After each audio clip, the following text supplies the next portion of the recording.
What's up, Mike? It's Why? Wednesday, 8:30. Mission accomplished. It's your favorite guys, Mike and Mish, here live.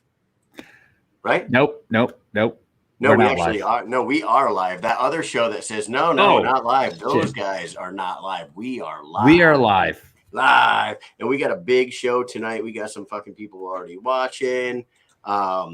We got a UFC, combat sport, MMA, combat sports, boxing, BKFC, bare knuckle, everything guy, Chris Lytle, will be on the show. Lights out Lytle. We're going to talk about his career, his come up, his transition from throughout the sports to now being a huge part of the biggest growing sport on the planet.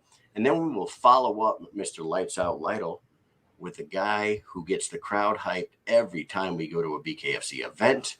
He's backstage interviewing people. He's in the ring mistaking fake teeth for a engagement ring. You know what I'm talking about, Mike, right? I do.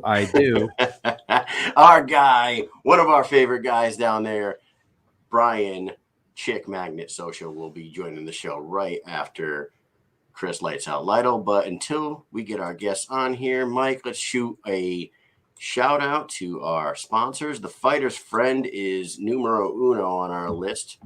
They got all the medicated vapes and medicated edibles, and they got CBD, THC free CBD now, which will be up on the site today if it's not already, for all us first responders and military folk out there that's not allowed to have the THC in their system. Go to fightersfriend.com, use promo code MISH20, get yourself a little discount on some medibles and some vapes. And Mike was holding the product upside down. No. That's a goddamn shame. There he No, goes. Buy yourself some shit. Help yourself out and help the show out. Numero 2, we got Next Level Elite. Go get yourself some supplements. Go to nextlevelsups.com. Use Mish10 to get some, some shekels taken off your final purchase. Buy some protein powder, testosterone booster, sleep aid, brain food, all that shit. Get yourself right. Get yourself awesome like me and Mike. And then, we'll see you down the road. And last but not least, we got Massage Therafix, massagetherafix.com for all you people out there that are non-military. Go get yourself fixed by Miss Jackie Holden. And if you are in the military, go see your provider. Go get a referral. Go to holdenhandsmassage.com and book yourself an appointment with Miss Jackie. Book it. Book it. Book it. So what's up, Mike? What's new? We had a huge weekend of combat sports. We're going to talk about a lot of it. We're going to talk about some of it with our guests tonight. But, dude, BKFC 21 Friday night, BYB 7 on Saturday. There was a BKB event this weekend, right? There was also also Evander Holyfield coming out of the retirement home to get knocked out by Vitor Belfort, which I didn't like to see. You know what I did like to see? What did you like to see? I loved seeing Anderson Silva faceplant Tito Ortiz. I don't know, something about Tito that has always rubbed me the wrong way. But you know what? Was it the Jackal story? It might have been the Jackal story. It might have been the Jackal story that put you over the edge. Yeah, shout out to old Chael P. Son and the American Gangster for exposing him at that press conference. Nah, man, Tito just rubs me the wrong way with his whole bad boy arrogance and like the whole thing, man. I don't know. I just never really was a huge fan of his. Nothing made me happier back in the day than to see Chuck Liddell knock him out. And now all these years later, he steps into a boxing ring with the Spider himself, and Anderson disposes of him pretty easily, pretty quickly. First round, what'd you think about it? Anderson Silva? What did I think about that? Yeah. It's a goddamn atrocity. It's atrocious. The whole fucking thing's atrocious. Listen, I like Anderson Silva boxing, but why Tito Ortiz? You know what I mean? Like, everybody knows Tito Ortiz is going to fucking lose that fight. He looks so small, tiny. Like, he lost a ton of weight for that fight. And now he goes in against Anderson Silva, who we saw before that he can box. Like, he's a decent boxer. So people want to see an MMA fighter be a decent boxer and fight some people. Put him up against some some guys that are like on his level or like a little bit better, so we can actually see some good work happen rather than all this other fucking bullshit where you have, you know, Conor McGregor fight fucking Floyd Mayweather or something like that, which we all got hyped for and was kind of bullshit, really, if you think about it, and all this other shit. I actually think that Triller event on Saturday night, minus the names and like as you would say, the atrociousness of fucking atrocious. The production of that show was pretty goddamn good. Triller's starting to get shit right, and what they did with that show that night is set up a really big pay-per-view. I believe you see both Anderson Silva and Vitor Belfort fight the two Paul brothers, dude. My God, that book writes itself. I'm telling you, Vitor Belfort versus Jake Paul, Logan Paul versus Anderson Silva, put them on the same card. I really do. I truly believe, is this guy serious? Who's he talking about? Me? Who that? Who are you talking about? Me? Who that? I'm talking about production value on the show. I didn't say I liked any of the fights or anything like that, but I do think that Anderson Silva and Vitor Belfort fighting the two Paul brothers is interesting to me. I think Jake Paul versus Vitor Belfort would be a good scrap, and I think Anderson Silva would beat up Logan Paul. So I don't know. Actually put somebody on their own level rather than fucking people talking about them fighting all these ridiculous names like Canelo. Like Jake Paul's not fighting Canelo. You guys, like, let's get the hell out of here with that shit. I cannot deal with that at all. It drives me crazy. Michael Hanowski's okay. Michael Hanowski's saying it's a thing. A lot, but it just not Triller. Okay, hey, Triller is more is honestly Triller is a bigger name than fucking regular boxing right now. I mean, people go boxing. I'm not watching boxing. No, they're not going to Triller. Oh, I'll fucking buy Triller. Oh. And the thing is, Jake Paul's no longer. I don't think Jake Paul's fucking with Triller anymore. Anyway, I think he's on Showtime. He's on Showtime now, so that would probably be on Showtime Boxing anyway. Correct. So, I mean. That's what it was. I gotta resend the invite to Mr. Lytle right now. So I went for a run earlier, right, to change the subject, and dude, I've never seen this happen before, unless you live near the fucking circus. I'm not sure if you've ever seen this either, but okay, I live at the top of a hill, kind of, and there's a little more hill. So like, I come around the corner, and all of a sudden, this guy comes whipping down the hill and around on a back road, whoop, on a fucking unicycle. On a unicycle, dude. I don't know. That fucking blew my mind. I don't know why, because it's like a simple thing. It's a fucking bike with one wheel. I mean, shit. But this guy, I mean, he came down a hill. I mean, he was flying, and he just turned right in front of me. And like, I'm like, what the hell is this guy? He's on a unicycle, and he was working it, dude.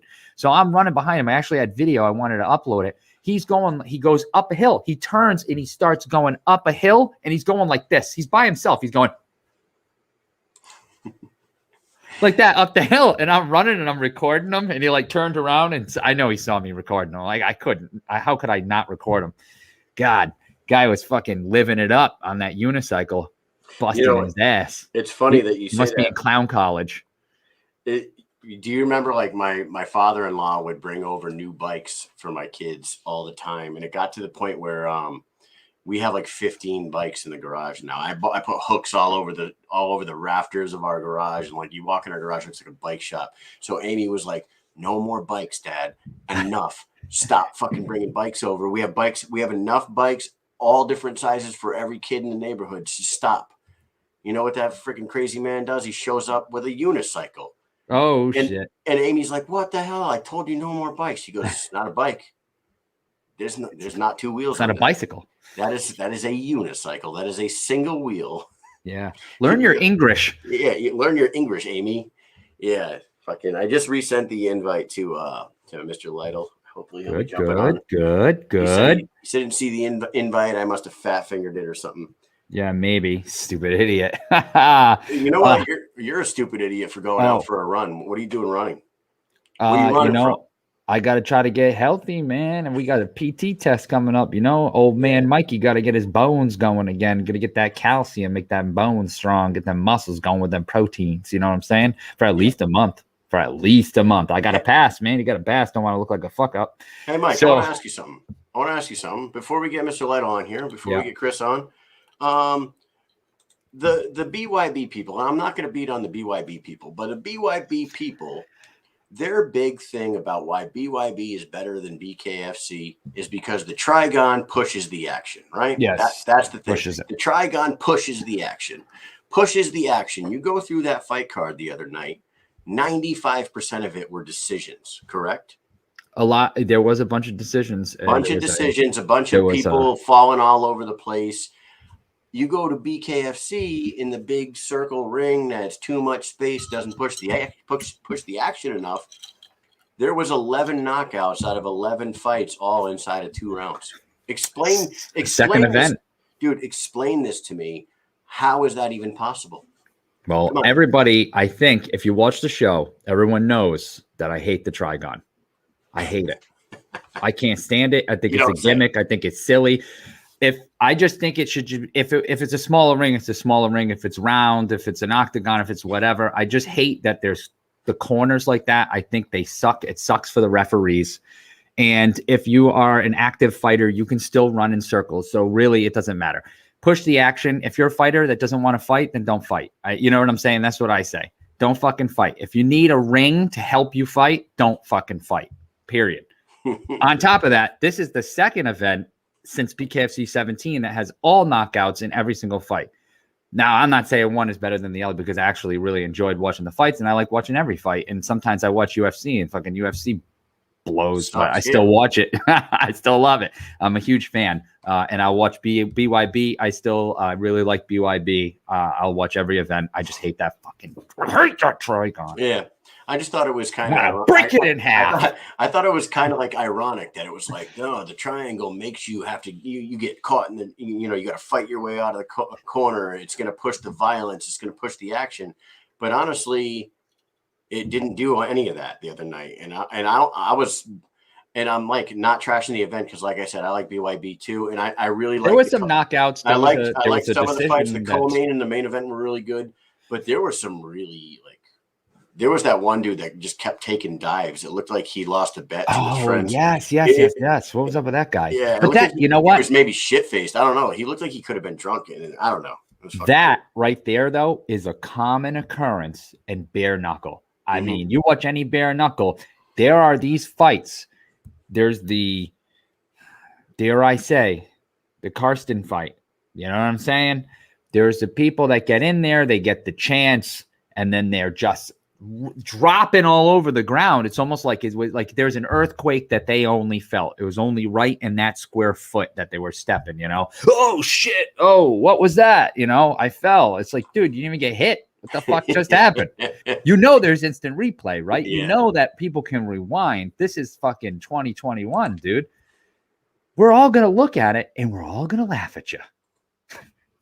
We're all going to laugh at you. I just sent it to his Facebook Messenger because for some reason the email's not going through to him. Damn email. But rest assured, people, Chris Lytle is right there on the hook, like ready to come on. We're just having problems with the link. Travis Thompson says, pussies, that's all. And you know what? Listen, I'm not a fighter, so sure, we talk all the time and we get critical and shit like that. And I know I'm not a fighter, but we watch it and I'm sure we all see the same thing and think about just about the same things. I do have to let's bring it over to a sad thing today. Oh, what? I'm sorry. I have to pull it to sad.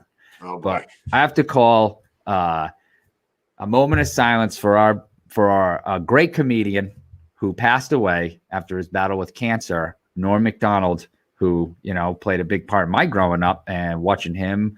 Loved the guy. He was awesome. So let's give him a few seconds silence here.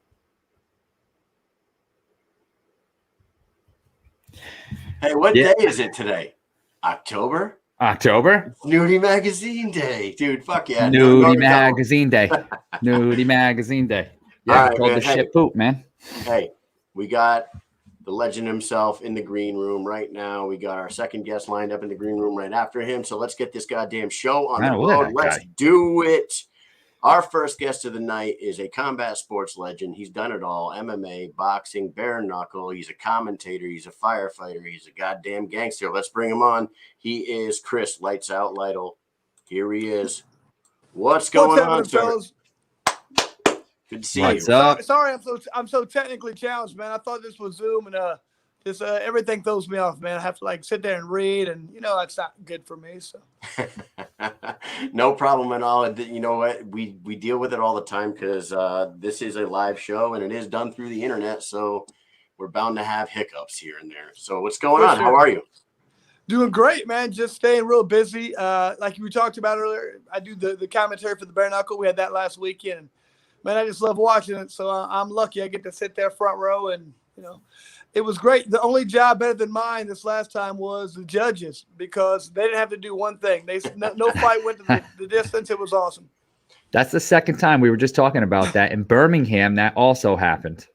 Yep. And guys, lucking out over there. Well, now this one was even better because I don't think a fight made it to the third round. I mean, they were all over in the first two rounds. I was like, right. Jeez. I mean, it was nuts. We were just talking about it. It must have been a hell of a job to pick knockout of the night. Like, I don't know. There was like 5-6 really good contenders for knockout of the night. I don't know. Did they announce which one won that? I might be out of the loop on that. I know they were talking about it. I never heard the final word, but yeah, I mean, that would have been a tough one because there was some. I mean, if there's some good knockouts, one thing, but people were getting folded up, boom, and drop it. It was like, and there were just so many good ones. It was tough, but I mean. And it was weird because just looking at the card, there was a couple fights. I said, man, this one has potential to be a fight of the night candidate. And not that they weren't great fights, but, man, they were over quicker than I thought. It's just it's hard when people start landing good shots. It's hard to take too many of them. Hell yeah. Now, for everybody that's tuning in, everyone knows who Chris Lytle is, but for those who don't know, I'll throw his accolades down at the bottom here. It was a true – Mike and I got to meet you for the first time down in Birmingham. Got to sit down with you and talk for a little bit. That was a true honor. And now it's like we run into you every time we go to one of these events. It's really surreal sometimes because we were just a couple of Army idiots that are talking about combat sports and MMA and all this shit. And then like the pandemic hits and me and him start a podcast. And next thing you know, we're traveling all these shows. We're fucking having a beer with Chris Lytle. It's just nuts, man. It's cool talking to you.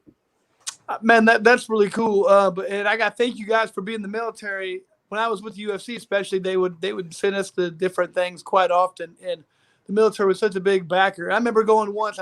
This wasn't with UFC. It was a different organization. But we went to Walter Reed and Bethesda. And it was very humbling because you're there and you're talking to these guys who've lost limbs, arm, legs, maybe both. And they were thanking us for what we do. I'm thinking – dude, what are you talking about? They're like, man, we would just sit out there and watch fights all day. I was like, man, I mean, it was very humbling to have those guys who have been given so much to thanking me. I was like, man, you're the guy doing stuff. I'm in a cage with the referee. It can stop it if I get hurt, but not for you. So thank you.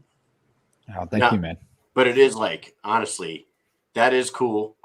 But what happens is we go overseas on these deployments and we get all the pay-per-views for free on AFN.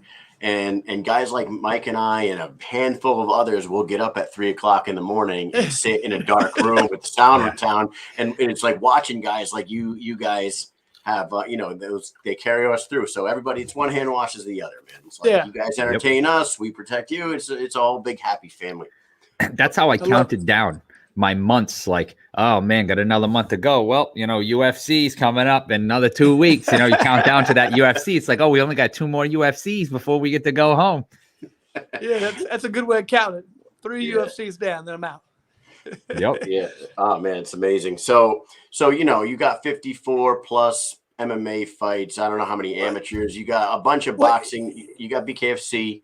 Can you talk a little bit about what I wanted to ask you is, when you hear about like the Chad Mendez's and the Paige Van Zants and this and that, a lot of the first thing out of a lot of people's mouths are, oh, it's a whole different ball game. They're not going to succeed over here. They're going to get a rude awakening. But a guy like yourself and Chris Lieben, you guys made the transition to BK and bare knuckle smoothly. What is the most important thing about the transition from MMA to bare knuckle that you saw that helped you and that can help a guy like Chad Mendez and these other guys. Diego. Well, I mean, Diego. Yeah, I think it just depends on your mindset and how you are as a fighter. I think someone like Diego is going to come in and would do very well just because he's got a different mindset. Like he's a straightforward. I'm going to take your head off, no matter what. And he can differentiate between what this is. To him, this isn't an athletic contest. This is a fight. You know what I mean? And he always brings that in UFC. He wants to go out there and just bring it to you. And I think guys who have that mentality tend to do well. I think one thing where a lot of MMA guys have done better, like we've brought in some really decent pro boxers, and they haven't fared well because this is rougher and tougher. It's not the same sport as boxing, and people think this is boxing without gloves on. It's not. It's a whole different sport and different mindset, and they don't like it typically. The boxers like, this isn't what I thought, but like a lot of the hard-nosed, tough MMA guys, they come in and do pretty well. It's a little different, I think. We get the female Paige. I mean, she's a tough girl, don't get me wrong. But, I mean, I think it's just been a little bit different than what she thought. The distancing is different. And she's been thrown to the wolves. She's been there some pretty decent girls. Britt Hart had a lot of fights, and she'd really developed her style of, bare knuckle. It's not the same as boxing. It's not the same as MMA. And she had 4 fights by the time they fought, so she had became a different part. Understood it a little bit. That distance is different. Getting hit with that bare knuckle is different. Like I said, this isn't boxing without gloves. This is a whole different sport where you have to learn. It's like boxing on steroids. You have to hit and not get hit, and have to decide when you're going to trade and when you have to pull back on your punches so you don't hurt your hands. It's a lot of different strategy in there. For someone like Chad, I think he's just going to have to go in there with a hard-nosed mentality and just utilize that primal part that made him a good fighter to begin with. But you have to do it in a smart way. You can't just go out there and trade punches, but you have to know when it's time to get after the person and just bite down that mouthpiece and go after it. And the people who do that, I think, find a lot of success.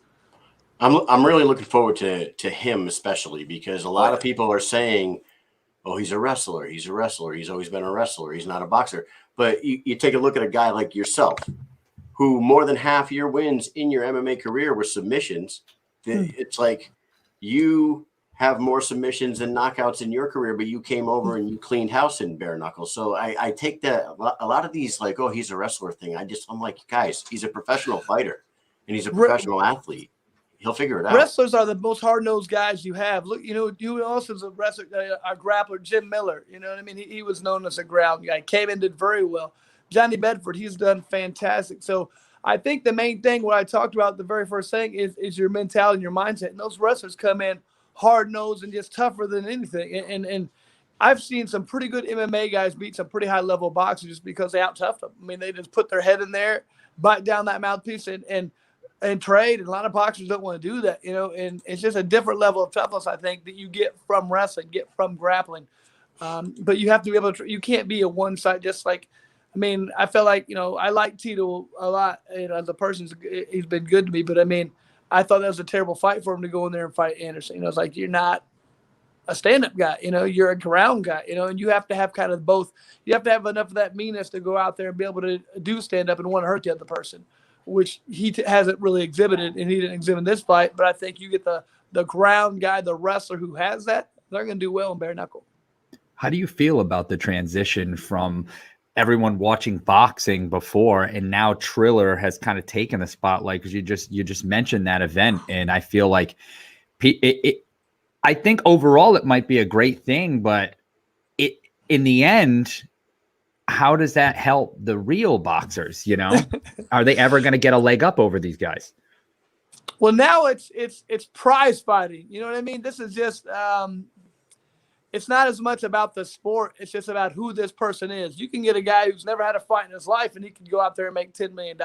It's nuts. Basically they're taking celebrities or personalities or whatever, or people who are popular or have a lot of Twitter followers or whatever. I don't know what it is in one realm. And they're putting them out there because people want to see it. So it's basically this prize fighting. Will it make it harder for the legit fighters who are just hard-nosed, don't say a lot, and go out there and do their job? Absolutely. But, hey, at the end of the day, it's about entertainment, and it's about, you're going to give a platform. You have to go out there and do whatever you can with that. And if people don't want to see you fight, I'm sorry, I don't know what to tell you. You got to make yourself more endearing to the fans, more entertainment. That was always one of my main goals, is to go out there and fight, make it where people always wanted to watch me fight. I wanted people to go, dude, if I'm on the card, I want to get the pay-per-view because I know I'm going to get at least one good fight because you don't always get that, So that was kind of my goal. I constantly thought, man, I want to make sure people want to see me fight. And if you're not doing that and you're not getting paid, I mean, that's kind of on you at some level. Yeah, what somebody in the Joe Ivy in the comments said, is that frustrate you seeing like the Trill type shows more of a sideshow than an actual sport? I don't know if I'd say it's frustrating me. I get it. I want people to be able to be successful, but you want the guys who work hard and do the most to get it. So at that level, yes, I'd like to see the people who dedicate their life to come in, train day in and day out instead of some guy who, does a bunch of YouTube videos and all of a sudden he's getting paid more. But it is frustrating. But that's the I don't get really too upset about. You can't get mad at life for being realistic. And I'm sorry if people know who a guy is and they like him or don't like him, but they want to see him get punched in the face. You're going to get paid. All money in the end, I guess.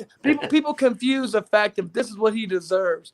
What does that mean, deserve? Do you deserve it because you've worked harder, or do you deserve it because more people will pay to see you? And to me, as a combative athlete, you think the first, but then as a realistic person who understands business in the real world, it's about who wants to see you fight.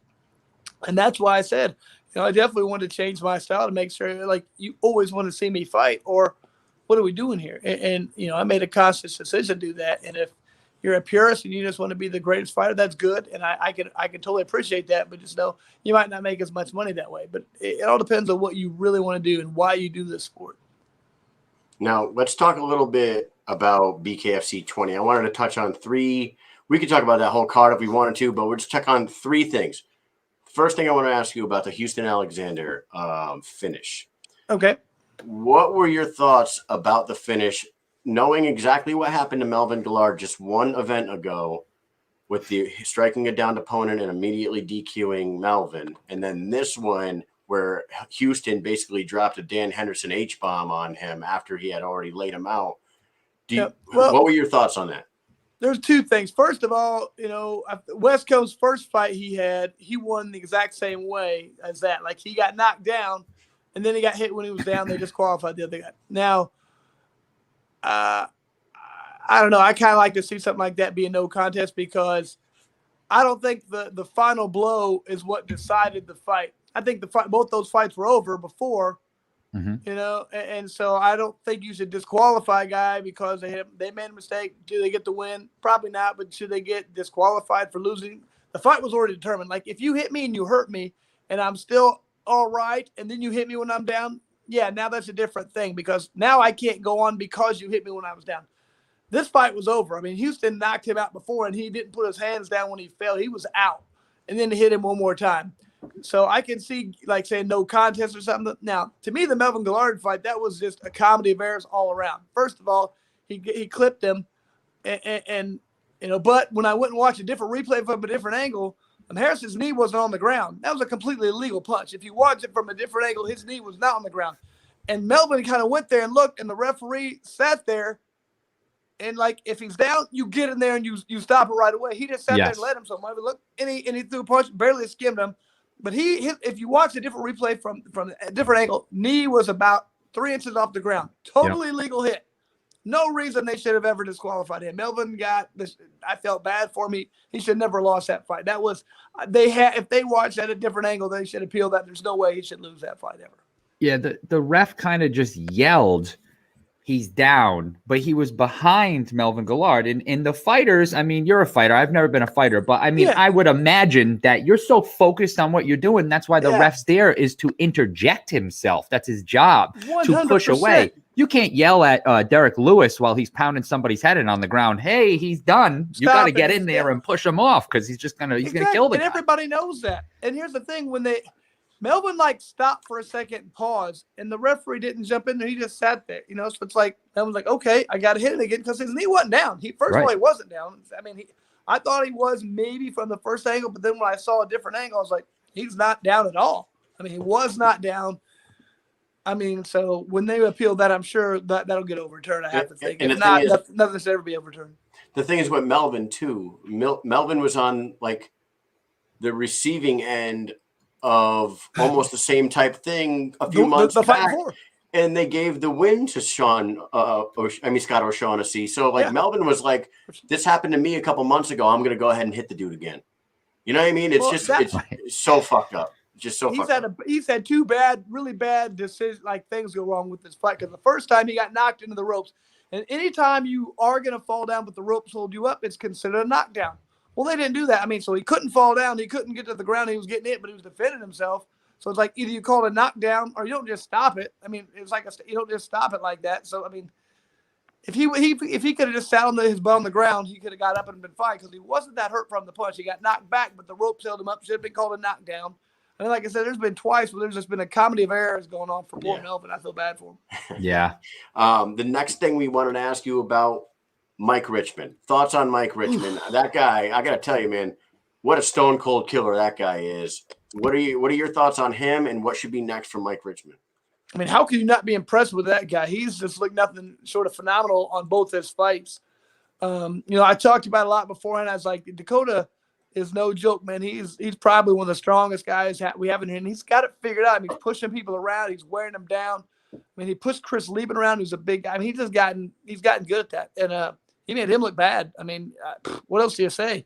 He went out there and took it to him. Body shots were freaking crazy. But it was just, to me, the whole thing. You got Richmond coming up. He used to fight at 135, so he's got like a 35-pounder speed and accuracy, but he's fighting at 180 now, or 75. So it's just like he's in a different level of doing things. I mean, perfect for bare knuckle, perfect for him. So he's going to be a tough guy to deal with, man. I mean, I thought it was precision and speed versus power, and precision and speed won out, hugely. So, I mean, what else do you do with him? I think you got to set him up for a title fight soon. Yeah, I would love to see that. Oh, man. Him and Alves, that would be a great fight. Joe Ivy in the comments says Zion Tomlinson Sr. I don't know if I agree with that one. Zion just got that really bad knockout against Jared Warren at 185. I don't know if going down to 175 and fighting Mike Richmond right away. I would say a title fight. I would say. I mean, he's just looks so impressive right now, and beating impressive guys. I mean, the first time he beat the guy who just fought for the heavyweight title. Right. Yeah. And now he beat Dakota Cochran. I think not taking anything away from Zion. He's a good tough kid, but fighting him's a step backwards. I mean, and then the only other one that might make sense is Francesco Ricci, who's 3-0 at 175. Right. And I don't know if Alves is going to be out for a little while, so maybe you just go ahead and run Mike Richmond against Francesco Ricci, and then the winner of that gets Alves. That would make sense. I have no problem with that if Thiago's out for a while, but if not, I mean, just depends on as soon as they want to fight. You know what I mean? Right. You can build it up a little bit more, but then what are you going to do with Thiago? I mean, who's Alves going to fight? Alves has an injury on his hand. I know he had like a metal plate put in his hand or something crazy. He's got a bionic knuckle now. So watch out for that thing. Not fair. Yeah, that's like a foreign object in the ring, man. That's right. With a foreign object. Hit him with a steel chair. Old school, yeah. Hey, so and the last thing we wanted to ask you about BKFC 21, and then we want to do a little fun thing with you real quick. Being a first responder yourself, being a full-time firefighter, what did you think about that walkout? And Mike's got the walkout with the music only, no commentary and everything. I thought that this, honest to God, I feel like being at September 10th, the day before September 11th, coming out with the American flag and the first responder flags behind them and the song, I think it was the best walkout I think we've ever seen at BKFC, honestly. What were your thoughts on it? Yeah, I know we try and do a fight usually right around September 11th, I know, and obviously being a firefighter, basically I've been on 20 years. Right when I got hired, I mean, my first real time getting out of the academy, first day was like September 11th. So always has kind of a special place to me. So, man, being a Marine and everything, it just I've always been fortunate because being a firefighter full time, I've always been able to keep stuff in perspective. A lot of the fighters, they get filled up in their head about how great they are and how, they're better than everybody. And it's always humbling to go back to the firehouse and, all of a sudden I'm mopping floors and then you go on some runs and you're helping somebody like a lady who broke her hip or somebody got shot. And it kind of puts things in perspective. You know what I mean? So these things have really kind of helped me. And just, you can see a lot of those guys like Mike, he gets he loves doing this. I'm not saying that, but like he gets a big perspective of what life in the world's about. And I think that makes him a better fighter, man. Just makes him understand things. I just wish everybody could kind of get that different perspective. And to me, him just being that guy and honoring the people who he respects. It definitely makes me think a little bit. Makes me think a lot. And then he went in there and smoked Shoemaker in like 18 seconds or whatever, 7, whatever it was. It was freaking great. Right. Yeah. That was wild. Not even a full extension. He did like a jab, jab left hook. Okay, now you're talking about. Whoa, what the hell? We changed on me. No. We're talking Burns, but I mean everything you said about Burns kind of is the same anyway. Like Burns sent me a message. I'm going to tell you right now, that guy is a pretty cool stand-up dude. He sent me a message prior to the fight, and he said, "Hey, I forgot to say it on your show, but I'm dedicating this fight and this win to all the first responders and all the military people out there. Being in September 11th, he goes, this weekend means so much to me, and I want to dedicate it to all you guys." He actually sent a message to me about that after coming on our show, and I was like, "Dude, that's awesome." Wow. Yeah, very cool, man. Very cool. Before we let you go, we got to do a little thing that we're calling the lightning round, spelt LYT. I love it. So we don't get sued by anybody who owns the rights to actual lightning round. I'm sure. Hey, this is way better the way you're spelling it. All right, number one. Here we go. Number one. If you could change an already existing rule or add a new one to bare knuckle, what would you do? That's good. Change something to bare knuckle. Man, I really like everything they're doing with it right now.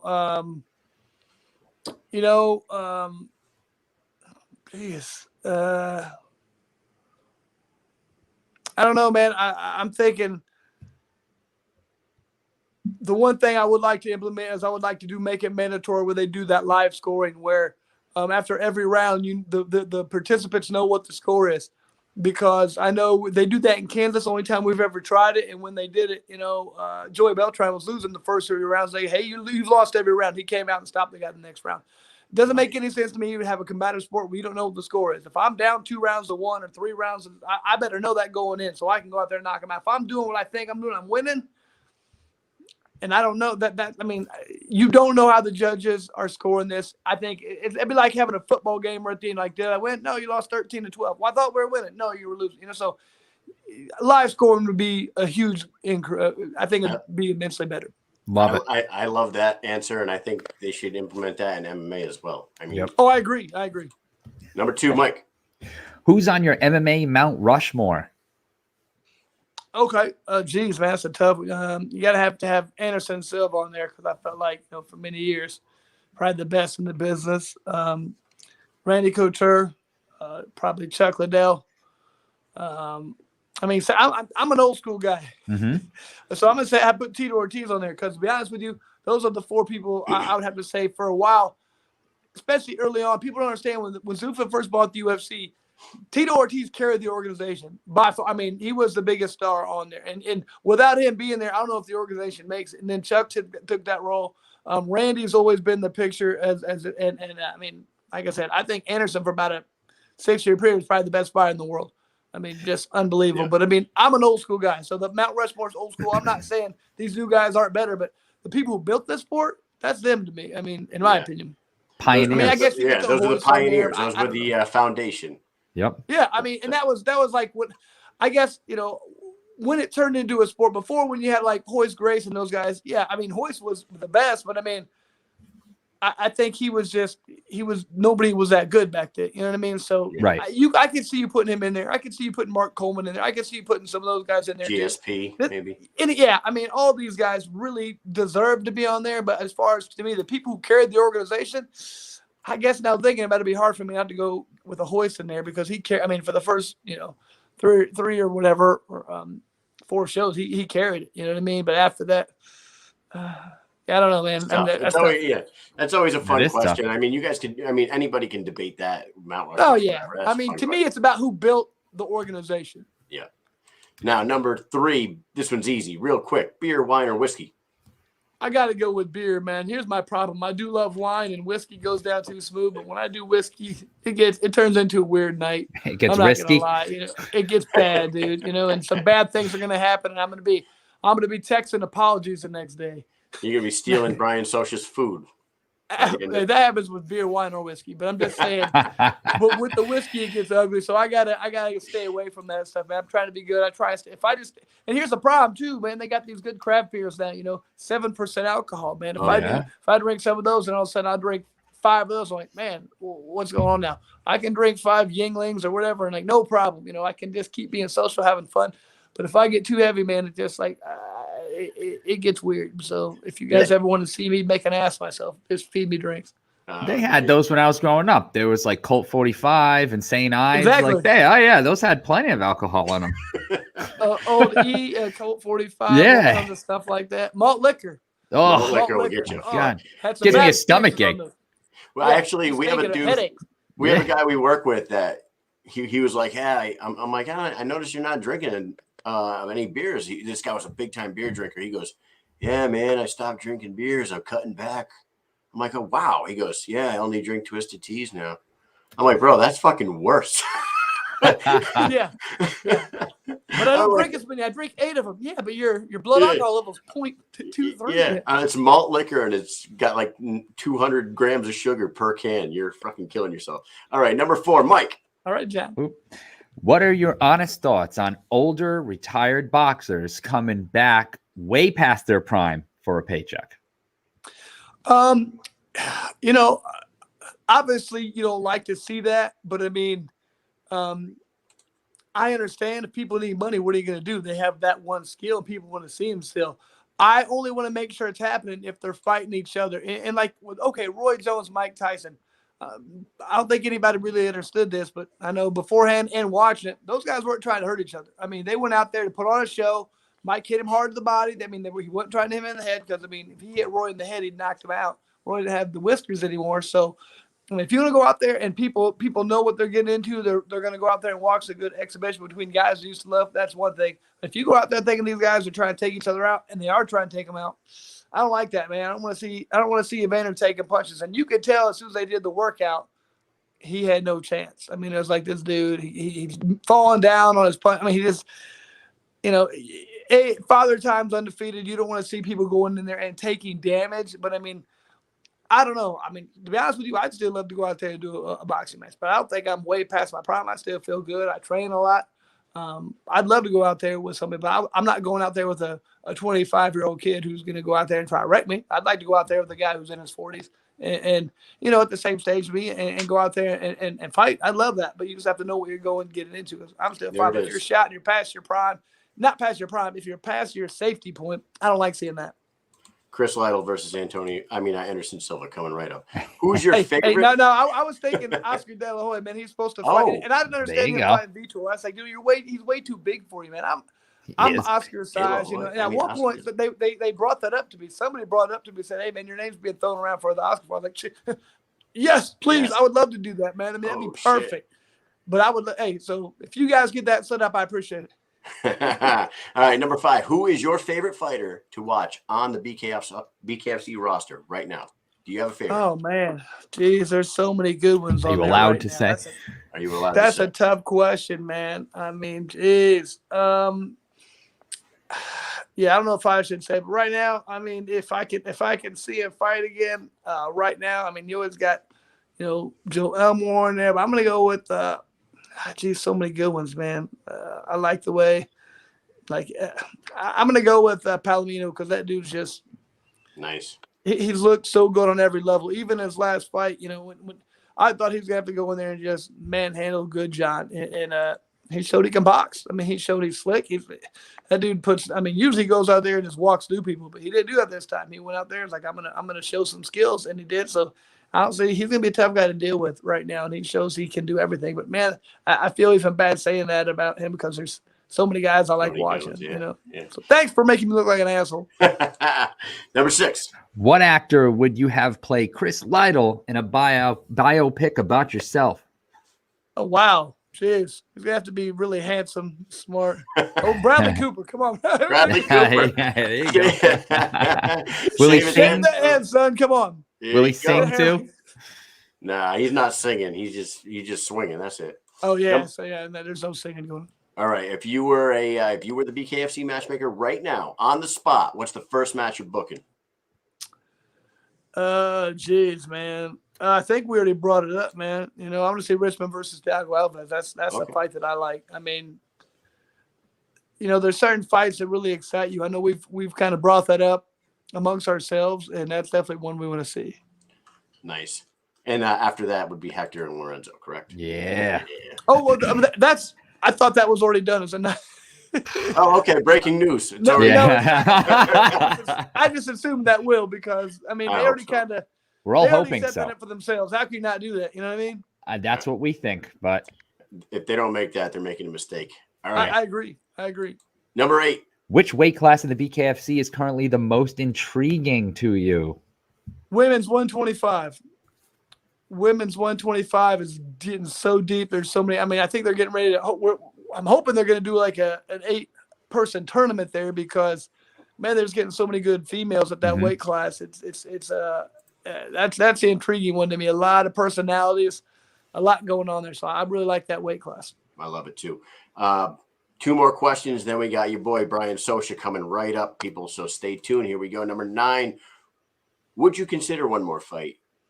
Whether you already said you wanted a box, so and you already said who would be against. I think you already answered this question. There's always a thought, another one. But you know, with me, it's more. I mean, you know, I fight for a lot of different reasons, but one of them is just like I like to test myself and see how I am, see how good I am. And a fight that intrigues me has always been a Thiago Alves because you know we had one fight in MMA. It got stopped after the second round. We were tied at 1 round apiece. I always wanted to rematch. I never got it. And I just like that. I like the way he fights. I don't go out there with ill will or not liking somebody. Like for me to say I want to fight who's going to be a compliment to you because I like the way you fight and I know we put on a good fight. Those are the only type of people I want to fight. I don't want to fight people who are going to try and outpoint me, just out jab me, move around, or just run and throw bombs. I want people who are going to put on a good fight, and I think he puts on great fights. So if there was anybody I'd fight, it'd probably be him. Awesome. And last question for Mr. Lights Out Lytle. Here we go. If you and Brian Soscia were the only 2 people left in the zombie apocalypse, who's going to survive longer? I mean, I feel bad for Brian because he's going to go hungry. I mean, he's not going to get any food. I'm going to be taking all his food daily. You know, I have to watch out for him because he's probably going to have to at some point like poison the food, you know, because he's going to try and kill me off. I don't know what's going to happen, but he's going to have to get smart because otherwise I'm going to continue to eat his stuff. So, you know, I don't know. The zombie apocalypse, there ain't going to be enough room for both of us, Brian. So I'm sorry, but you're going to have to, you know. You just gave him the kryptonite, though, there. He could poison your food. That's like the easiest way to get rid of you. Like, oh, he keeps eating my food. Just poison that shit. Yeah, but then every now and again, I got to switch it up. I'm going to give him the food. Let him taste it first. Yeah, that's right. You know, we're not playing chess here. Our checkers, we're playing chess. I'll figure that out. So. Oh, man. Dude, you have been an awesome guest. We love talking to you. Thank you for coming on here. We got your social medias down at the bottom. You got your own podcast going. You got your Instagram there, Lights Out Lytle. Go ahead and shout out anything you want to say. Tell people what to tune into. Hey, please keep checking out the Lights Out podcast. That's LITES. And I love it, man. We're doing these deep dives with a lot of old school fighters, finding these great stories that people won't believe that they're just, you know, things in the 90s and early 2000s. It's not like it is now. It wasn't like that back then. And these stories are going to die off if people don't record them. That's what we're doing. We're just getting these fighters, and they're telling all their story about how they got to the UFC. It's so amazing and fun. And some of these stories, you just shake your head like, man, this is where we came from. It's so cool. It wasn't that long ago, but it was, you know. So check it out. And, you know, I mean, all we get is good fighters. All we get is good people you know of. And, you know, go look for somebody you like. Oh, let me hear their story. And it's a lot of fun. So please check that out. Hell yeah, man. Thank you very much. We're not going to make it to the Montana one because that's too soon. And we did not make it to this last one because of military obligations. But New York, November 6th, Mike and Mish That's will the be one. up in the building over there. We might bring a crew of people. I don't know. I love. Hey, we got Wichita too on the 22nd. That might be a lot of the room too. Jesus, you guys are just staying busy, man. I can't wait for the next one. We will talk to you soon, Mr. Lytle. Thank you very much. Thanks, you. Fellas. Have a good night. Take care. Man, how cool is that? Yeah. How cool is that? There's so many more things that you could talk about, but we're running a little bit late here. So I think without further ado, I'm going to try to do it. Ladies and gentlemen, boys and girls, children of all ages, let's get ready for Soscia. Don't say that. They're going to all leave. You don't want to say that. Don't make a big deal. I need like an entrance song. Or what would my entrance song be if I have one? I don't know. But I have breaking news for you fellas. Breaking news. So my phone was blowing up. I enjoyed the whole Chris Lytle thing. And by the way, if you're ever with Chris Lytle, you're talking about beer and stuff, go out for a drink with Chris Lytle. You offer to buy him one. You won't have to. Every time I've gone out with him, people recognize him. They're buying you a round of drinks. You drink for free when you're with Chris. You eat for free too. It's great. And good company. He's a wonderful dude. I love being a part of the team with him, and I think he's part of an amazing broadcast team all around that we have. But speaking of team, this is what I'm going to tell you. Breaking news. I had Evan, the Lord himself, Evan Zentar. He just texted me. I had some other people texting. My phone was blowing up. As you know, I'm a big professional wrestling guy. I spent some time in that business. Apparently, there was a BKFC shirt being worn in ring tonight on AEW by, I believe it was Paige Van Zandt. I don't know. I was waiting to come on. Yeah, nice. Yeah, she was in there. Some UFC guys, and I guess Bellator too. I guess Austin. See if I can find this. Paige Van Zandt had said in an interview somewhere, and I'm not making this up. Somebody asked her about if after her bare knuckle run is up, are you going to go back to MMA? And she said, I might go the professional wrestling route. She said that somewhere. Well, here's the thing. I mean, I think so too. It's for someone like her, they've wanted her for a while. I know that I was reading she was visiting the Performance Center when she was in Florida at one point. So there's obviously interest there. You can make a lot of money. She's attractive. She's athletic. You've seen her do the the backflips into the pool. I'm looking at the backflip. That's all I'm looking at when she does that. That's why she puts it up to show us that. Yeah, backflip. But she's very athletic, and I actually think she could, if she trained. It's not easy to make a living in pro wrestling, but she has the name value, and I think if she decides to go that way, it'd be great for her. And I wish her luck. And I got to find a way to get on AEW now too. Dude, AEW now. So when me and Mike were growing up, check it out. Oh, there you go. Yeah, there she is. Yeah, that's what she's wearing. Yeah, BKFC swag in the ring. So that's on TNT. So getting some more tonight. That just happened apparently. No shit. Yeah, that's awesome. Yeah, man. I didn't know what AEW was, and then somebody had just told me about it, and they're like, "Yeah, Dusty Rhodes' kid, Cody Rhodes, kind of like started it up." And they're huge. It's almost like 1990s WWF versus WCW wars going on right now. And the owner, Tony Khan, I believe his dad owns the Jacksonville Jaguars. Actually, Tony Khan was at our Tampa show. He was there hanging out with Dan Lambert. Dan Lambert was on the show tonight too.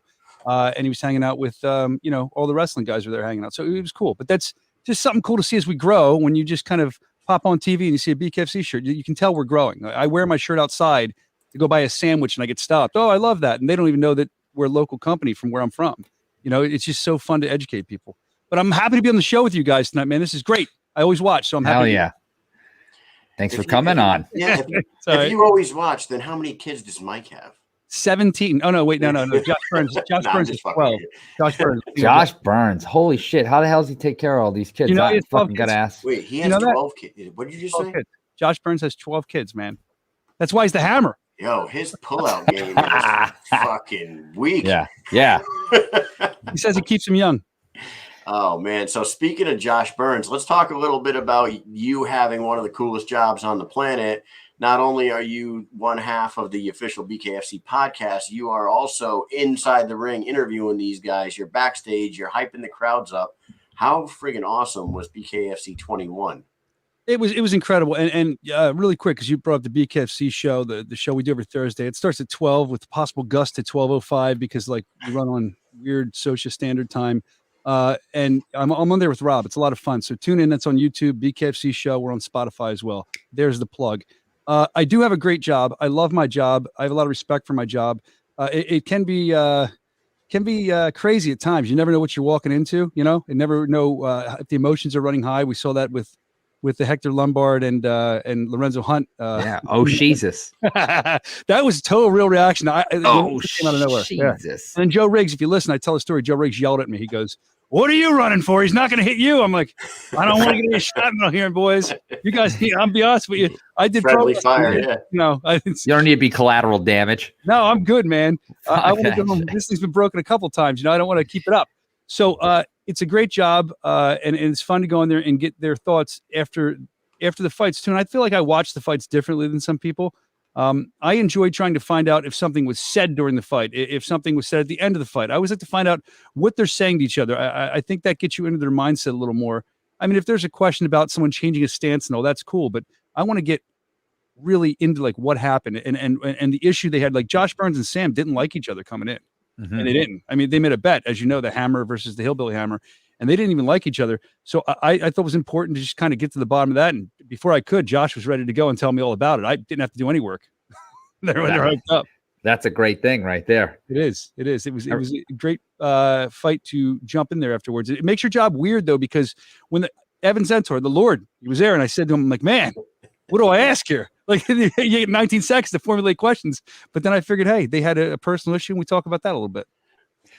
Yeah, the Lord. The Lord. Call him the Lord. Yeah, where'd the Lord come from? What is that? Where's the Lord? I want to say this too. Like everybody on the BKFC show and all the shows, BKFC, I should say this. He's so great. He's the director of content. He comes up with some awesome videos, awesome ideas, helps out with the show. And a lot of people behind the scenes don't always get recognized enough for what they do. So I'm talking the ring crew. I want to recognize them. They're working till early hours in the morning while people are out drinking when it's over. You know, thank you to everybody that makes the show run. Even on the podcast, I feel like Evan, Rob, everybody, DC helps out, Dave. It's like a group effort. Now, the Lord Evan Zentor comes from the fact, he'll tell you all about it at a show if you ever see him, ask him. He's actually a Lord. He's like a certified Lord. He owns really land somewhere that makes him a Lord. I don't know. Lords and ladies. Really?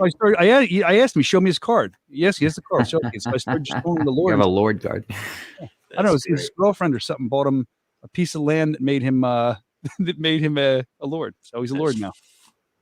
I got to find out how you can do that, because I'm going to buy it for Mike for Christmas. He can be Lord Hunneld. Oh, I would love that.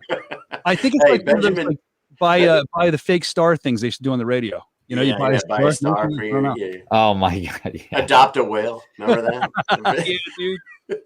Back when the Free Willy came out, everybody was adopting a whale. I'm pretty sure my mom adopted a orca for me. Like a river journey. Remember that song was Michael Jackson. I went to be like you were my friend. I used to like Free Willy. Dude.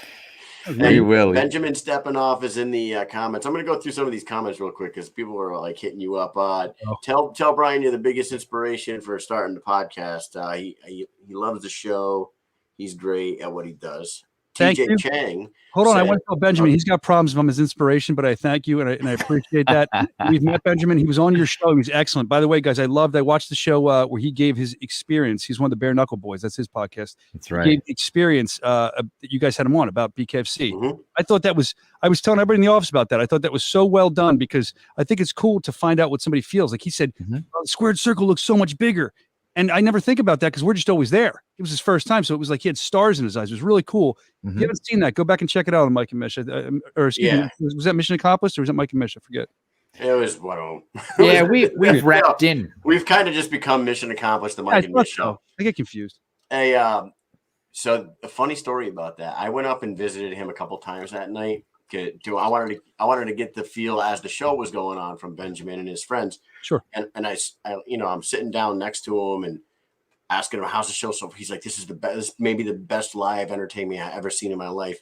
And as he's saying that, Dylan Kleckler is walking to the ring and he goes, this should be a good fight, right? I go, no, that guy's about to commit a homicide in the ring. And I feel sort of bad for saying that because he almost fucking killed the dude. Oh, I'm laughing just because like that's Oh, you're talking about when you first met him at that show. I thought you were talking on the show you were talking about. Yeah, I do understand why you feel bad, but you didn't know. And here's the thing. No, I didn't know, but that was my honest answer. Benjamin goes, this should be a good one, right? As Dylan's like entering the ring. And I go, Dylan's a bad dude though, man. Dylan is a bad dude. This is gonna be bad. So when you met him, what stuck out to me was he wore his top hat and he had his he told me, I think he said it on your show too. He dressed the way he did because he wanted to kind of show off what it was like back in the day when bare knuckle first went to dress. You got to looking respect dapper.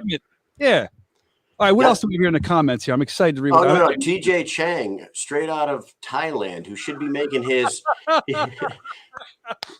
He wants you to read him a bedtime story with your beautiful voice. Yeah. Here you go. Ready? I used to read this I read it to me when I was little, and I read it to my son. He loves fire trucks. It's called Willy Woo Woo. It's about a fire truck and pumper engine Pete. Up a hill, down a hill, whirly do. You'll never catch Willy Woo Woo. And coming quick behind him is Pumper Engine Pete, who always follows Willy Woo Woo down the street. Are you sleeping yet? Should I sing? What else do we have?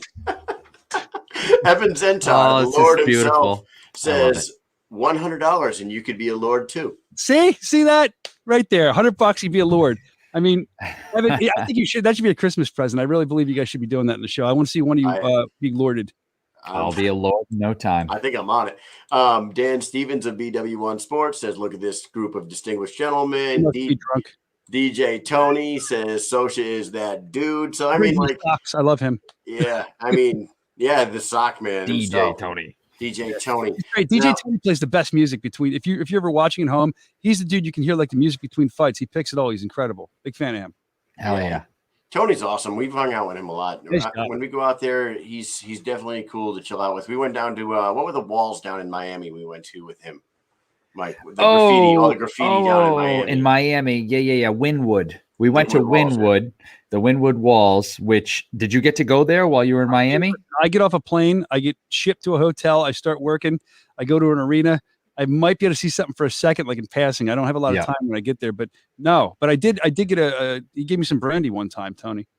Well, the next time that the show is down in Miami, Fort Lauderdale area, and we get there, maybe the day after the fights or something, because I know you're busy, we'll have to go over to the Wynwood Walls because I'm telling you, it's amazing. The art, they change it. There's graffiti artists. They go there. It's wide open, the walls, and they change it every couple of months. But I'm talking about like phenomenal stuff. Like it's out of this world, top of the heap graffiti artists. It's awesome. And then they have stores there, and it's really good. A lot of food places. That pulls up like an ice cream truck, and it's like Big Worm's truck in Friday. Big Perm. Hey, can I bring my spray can? Can I get some art up there? We'll put some BKFC on there. Oh yeah. I don't know. I think you'll get thrown in jail like immediately. Well, then it's good. We get publicity. Spell it right. BKFC when they put me in jail. It'll be great. It'll be in all the newspapers. Yeah, publicity is good publicity. That's right.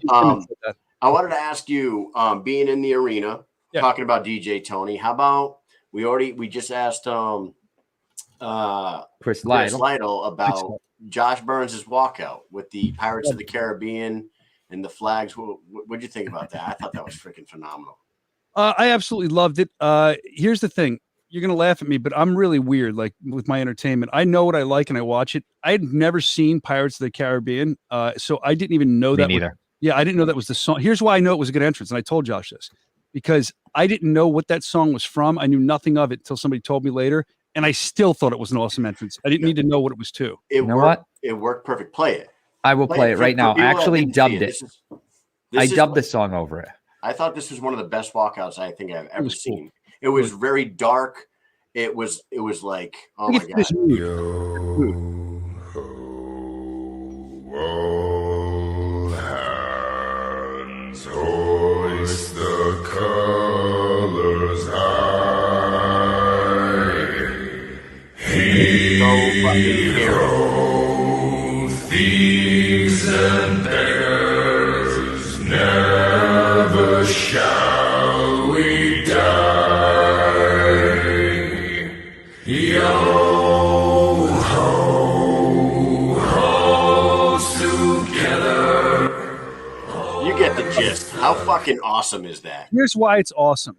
Because I know going into that from doing the interviews, Josh was in a bad place. Let's talk about this real quick. Josh, I believe from seeing the little bit I've seen of Josh in BKFC that he needs to not like somebody to fight him. Because when he fought Frank Tate, peel back the curtain, and I'll probably talk about this on the BKFC show tomorrow, right around noon. Make sure you tune on YouTube. We'll probably talk about this and all kinds of stuff, like guests like Houston Alexander coming on, and we'll also have Mike Richmond. Quick plugs there. It's 12 o'clock tomorrow on the YouTube channel. But Josh, I set an alarm for that. I showed you actually. I appreciate you doing that. I appreciate you doing that. You did show me that. And you're not the only person. More than one person does that. That makes me feel good.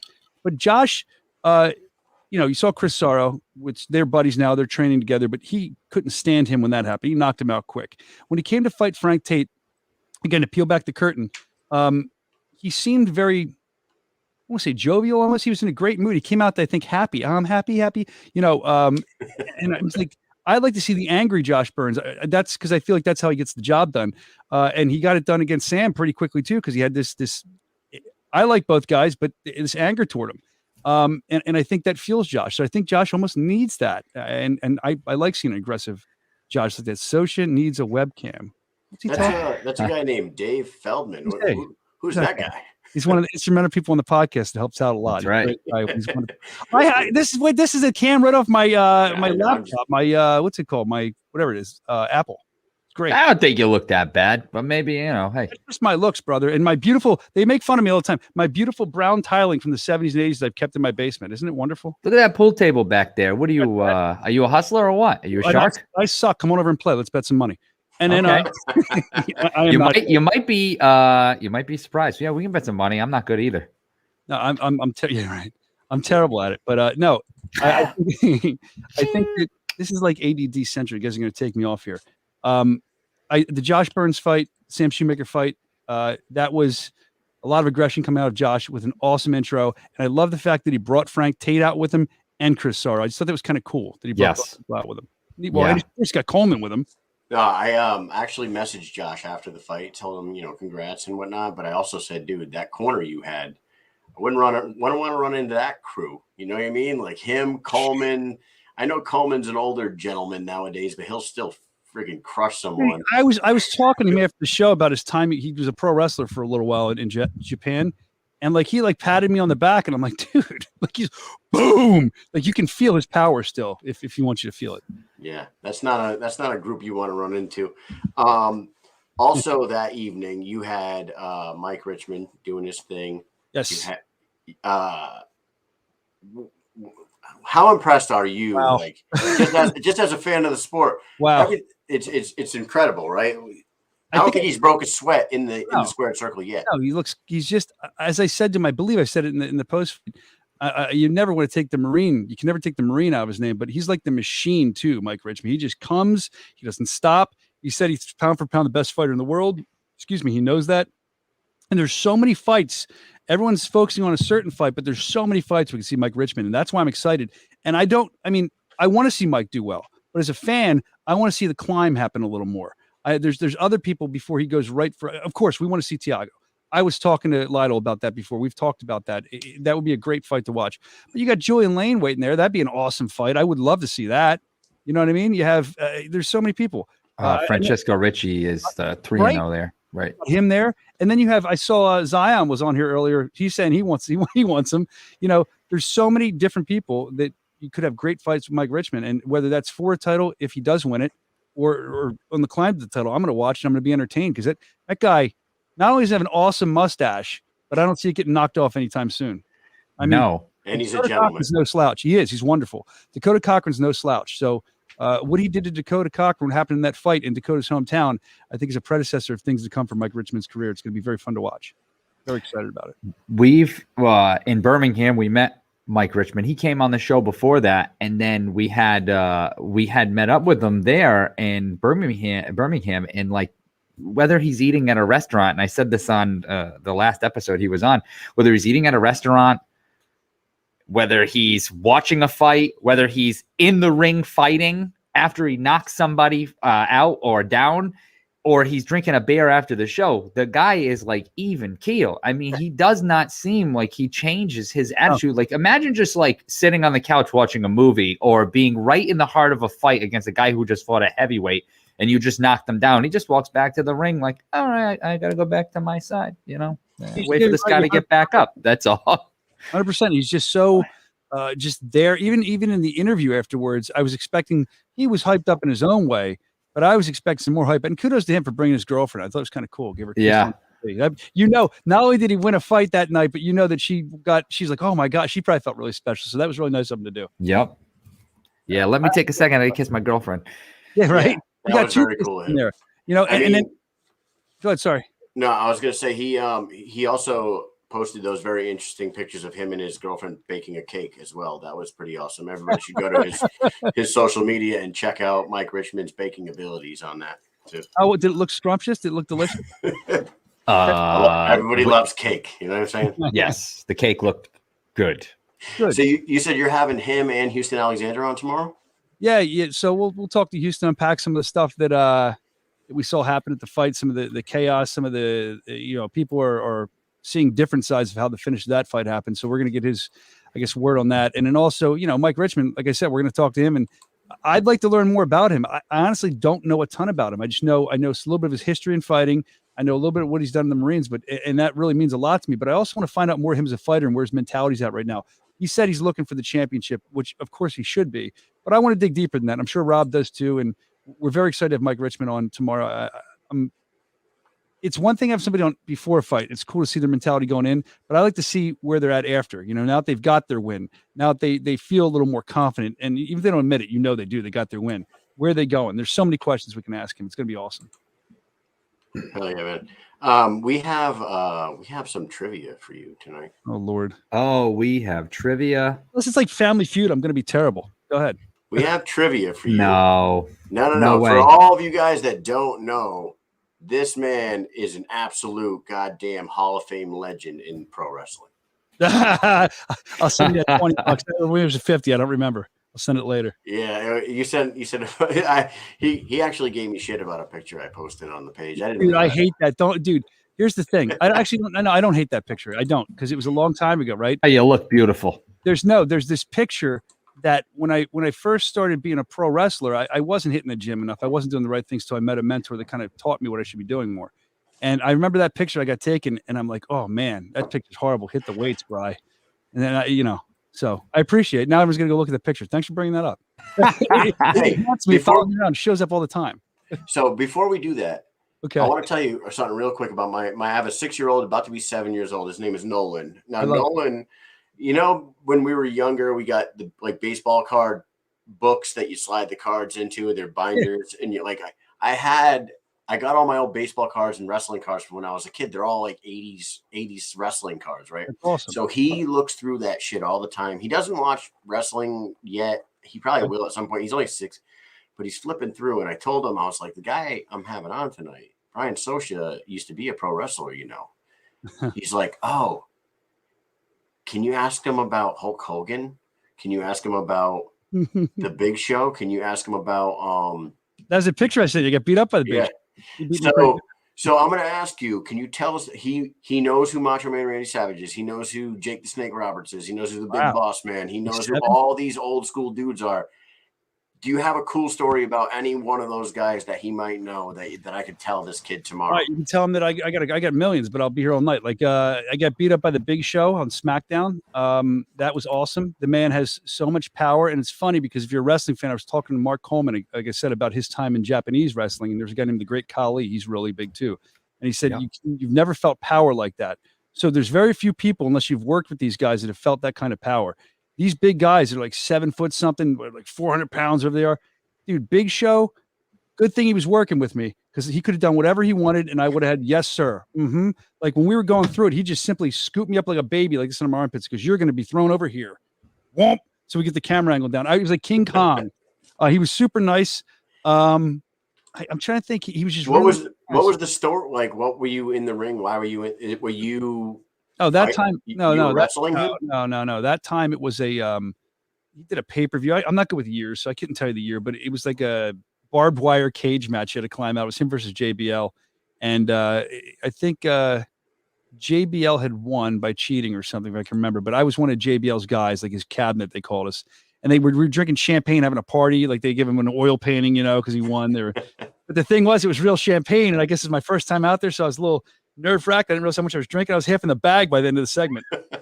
I really was, and I used to work at a mall at the time. And when I got bumped, I got thrown by the Big Show. I'm on SmackDown. It's my dream come true. It's the first time I've ever been on there. I hear somebody go, "It's the guy from the mall," because it happened to be in Philly. as I'm laying there. I'll never forget that. It's the guy from the mall. Oh, that's freaking awesome. Yeah, that's my first time. But That's the guy that works at Caldor. Calder. Wow, that's a reference. That is an old reference. They used to have free Caldor. rides. You didn't have to pay quarters to get on like their merry-go-rounds up front around here. And I got drunk with Ric Flair. There's another cool story for him. He was really cool. He bought me a bunch of triple shots of Jack, triple shots of Kamikaze, and I was going to chase it with water. And he saw that and got angry, and he dumped it out into my soup. He said, he said, let's put some hair on this guy's balls. Get some Miller Lite down here. I said, Miller Lite, how's it? He's like, the drinks will. But yeah, we got hammered. Ric Flair was so nice. Talked to him for like an hour. That's fucking awesome. Yeah. All right, here we go. Let's see how much you know about the wrestling industry, being a part of it for so long. Wrestling trivia with the chick magnet. Wait, you call me the chick magnet. That's the other thing. These people are going to think I'm this egomaniac. Yeah. You need to know that's not what I refer to. I laughed so hard when I saw that you called me that, because I've been called that. I was in a 3-man tag team called the Chick Magnets. Before that, I was in a 2-man tag team. Ready? Called the Well Hung Warriors. Oh my God. What's better, the Well Hung Warriors or the Chick Magnets? The Well Hung Warriors is better. Are you kidding me? The name given to us, the Well Hung Warriors, and we used to be announced. Oh my God. We were 2 skinny guys. I was really skinny at the time, and it was like I was like 20, and they would announce us at like 658.5 pounds, and they'd pause and they'd go, from the waist down. Oh my God. This is a family show, Brian. It's a family show. Oh man, that's freaking great. Number 1. Oh, this isn't trivia. What was the worst injury you ever sustained as a professional wrestler? It's a mix-up. Oh, Yeah, somebody must be a fan. I got a WHW in the comments. I like that. All right, so well, outside of wrestling, I cracked my skull doing track and field, which is crazy. So I didn't get that there. You would think that'd be from wrestling, but inside wrestling, I snapped my wrist. I snapped my ankle. That was the worst one. That's what put me out. I only did 1 match after that. I took a backdrop. It's a big flip to the outside. I hit the concrete. My ankle snapped. It was in the main event. It was hair versus hair. I had to get up. So I got up after a snapped ankle. I felt it grinding. I did my swanton bomb off the top rope with a snapped ankle and finished the whole match. But then I tore all my tendons too, and it really messed myself up. You won the match? I know we lost. So and you got your head shaved? So there's 3 of us. The gimmick was the one guy had really, really long hair, and that's the only one the fans cared about. So we escaped.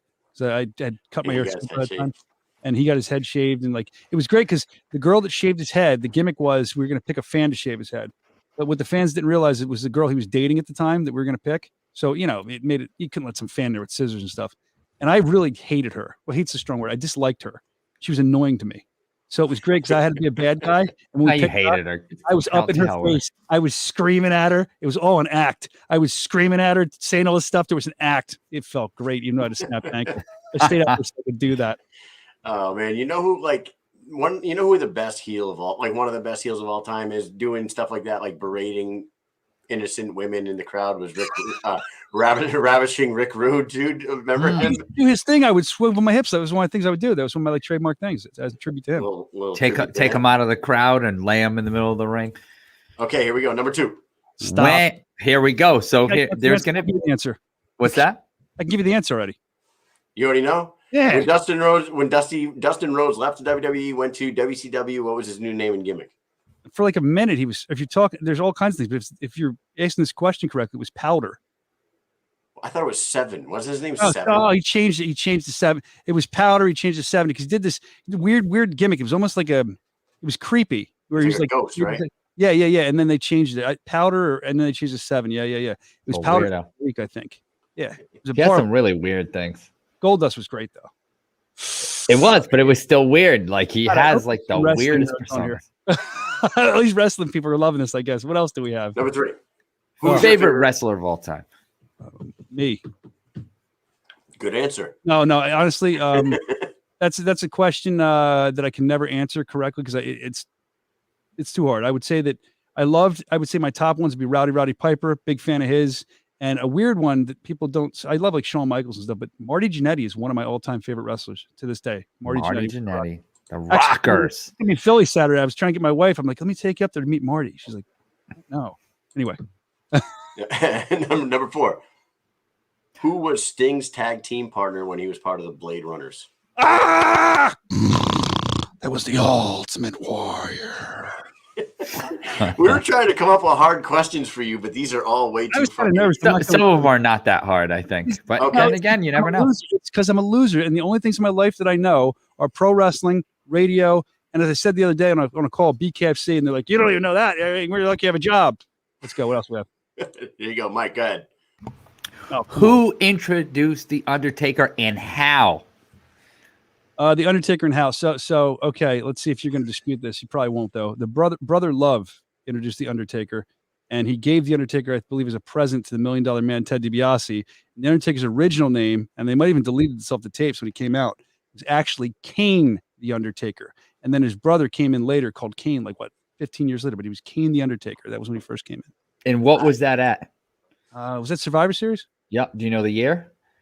I'm terrible with the years, dude. I don't know the year I was on WWF television. It was one of my dreams. Probably 90 or 90. Wait, 91. No. 90. 90 is it. Survivor Series 1990. Yes. 1 year later, he challenged for the title against Hogan and beat him. Yeah. $1 Million Man. He was the who's it gonna be? Who's the question mark? And he brought him out with that fat freaking purple tie, looking all kind of a little bit goofy but scary. I'll tell you what. I stood in catering with the Undertaker, and if you think he's big on TV, stand next to him and say that. He's like mafia. When he comes into the catering, they all just line up. Line up. Me and Mark Callis, right? That was his name. Yeah. He did that. He's been around for a while, man. Big Red. All right. Circling away from the trivia right quick. What is your most memorable moment with BKFC so far? Is this me personally or just as a fan? Just you personally. Lord, there's so many. Fight wise, that I enjoyed. I know I'm not going to fight. I'll go with you're right. My moment.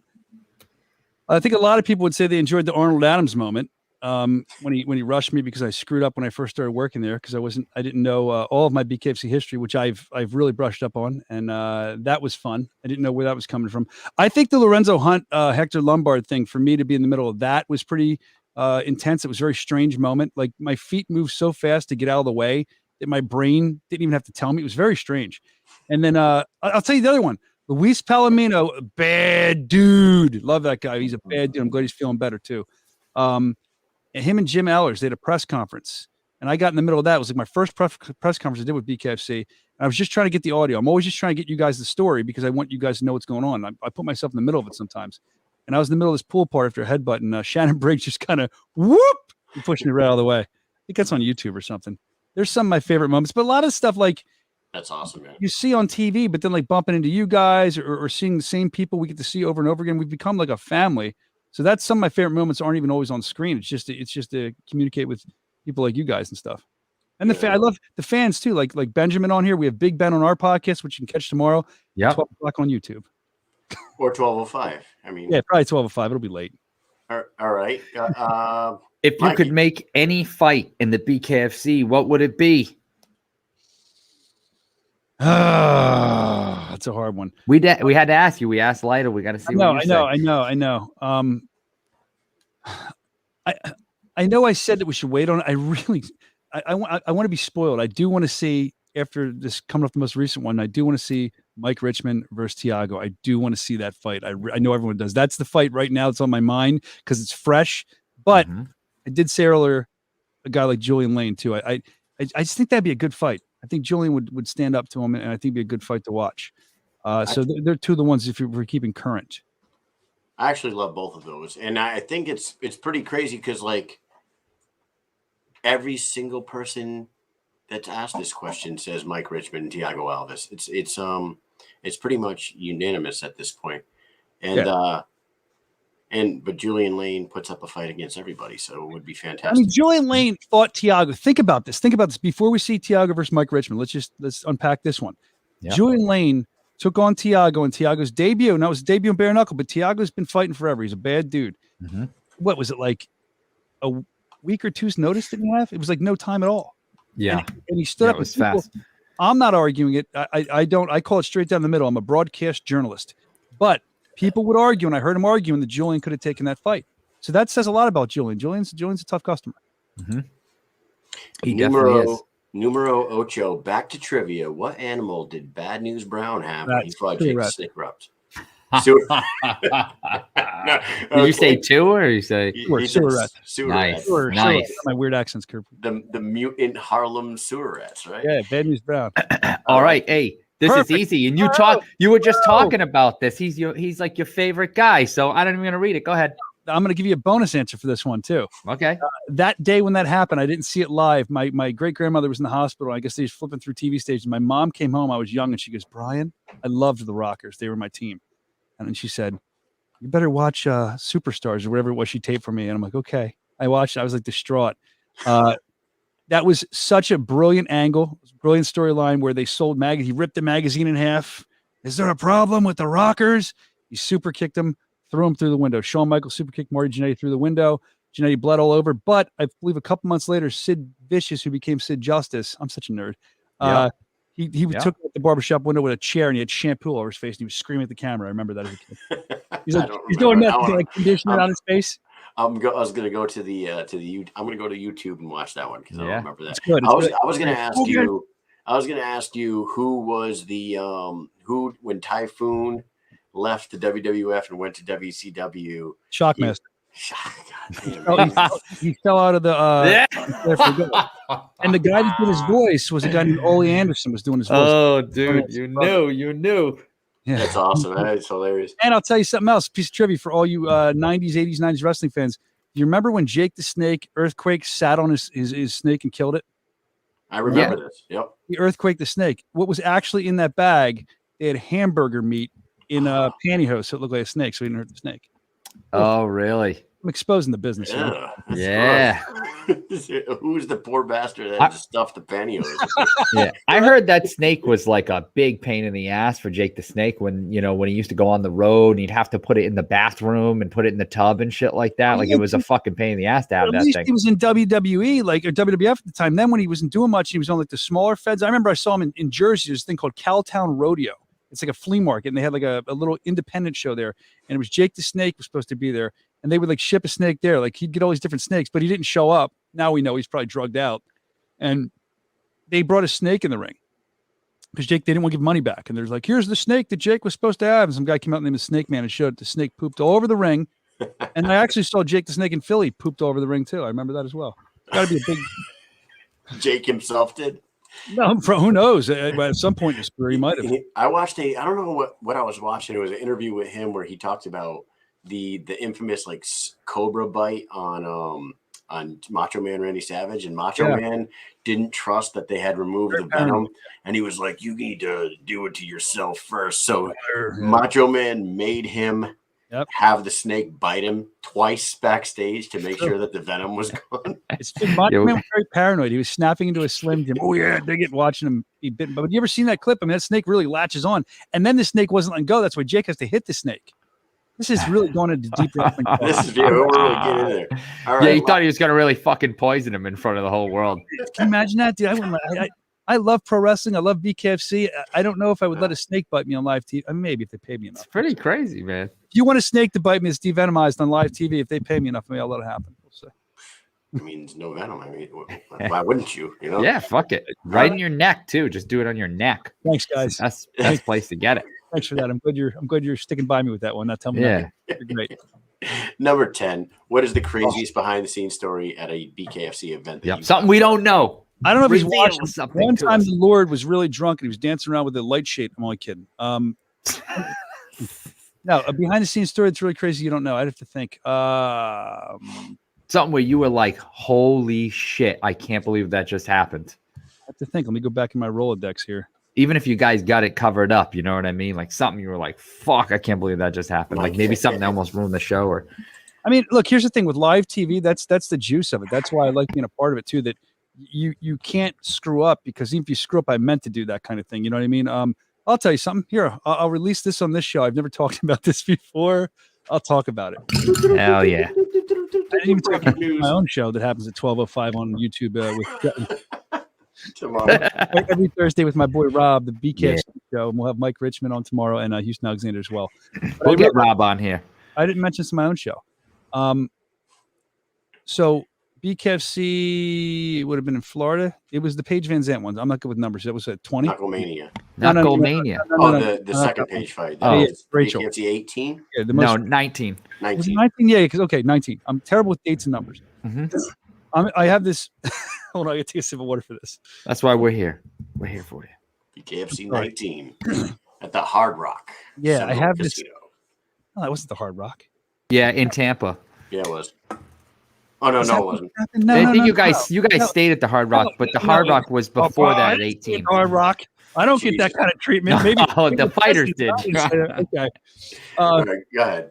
This was the one that we just did where they were Yeah. giving out the Super Bowl rings. What's the one with Rachel and Paige? It was Yeah, the what is fairgrounds. it called? The Fairgrounds, right? Fairgrounds. So I'm at Yeah. the fairgrounds. That doesn't matter. I'm sorry, but I'm at the fairgrounds, and I have this nice new suit. And I told the Beautiful tailor, suit. it was wonderful. I told the tailor, I said, "Hey, listen, don't make it too tight." He said, "Listen, you don't know. You were on the radio. You never had to be seen in public. This is how suits are worn now." I said, "Okay, cool. Whatever you say." So a certain melee happened during that event. And when that happened during the melee, I tried to kind of help somebody out, and I got kind of went down quick. And all I heard was, now I'd done no interviews at this point yet. All I heard was